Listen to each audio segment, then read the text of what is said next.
آقا فرماتے جب اللہ کسی بندے سے محبت کا ارادہ فرماتا ہے اس پر آزمائشوں کی بارش برسا دیتا ہے۔ کمال کی بات ہے، اللہ محبت بھی فرمائے اور آزمائشیں بھی فرمائے۔ رب یہ چاہتا ہے کہ میرے بندے سے دنیا میں جو خطائیں ہو گئی نا، آزمائش بھیجوں، یہ صبر کرے، اس کے سارے گناہ دنیا میں معاف ہو جائیں، میرے پاس آئے تو اسے جنت میں داخل کر دو۔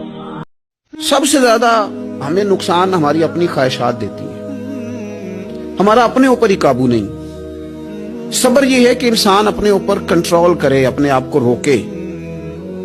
اسی لیے نبی پاک صلی اللہ علیہ وسلم نے صحابہ سے پوچھا تھا نا، پہلوان کون ہے؟ تو یا رسول اللہ جو میدان میں اترے اور اپنے دشمن کو بچھاڑ دے، تو حضور نے فرمایا نہیں، جو غصے کے وقت اپنے آپ کو قابو کر لے وہ پہلوان ہے۔ صبر رکھنا، اللہ تمہیں یوں خوش کر دے گا جیسے تم نے کبھی غم دیکھے ہی نہ ہو، کیونکہ جو پھولوں کی حفاظت کے لیے کانٹے بنا سکتا ہے وہ تمہیں کس طرح اکیلا چھوڑ سکتا ہے۔ تو ایک دفعہ پڑھ لا حول ولا قوت الا باللہ العلی العظیم، ایک دفعہ پڑھ۔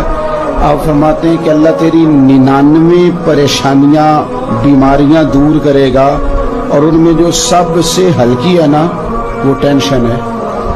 تیری 99 پریشانیاں بیماریاں تکلیفیں دور کرے گا، اور ان میں سے جو سب سے ہلکی بیماری دور ہوگی نا وہ ٹینشن کی بیماری ہے، باقی اس سے بڑی بڑی دور ہو۔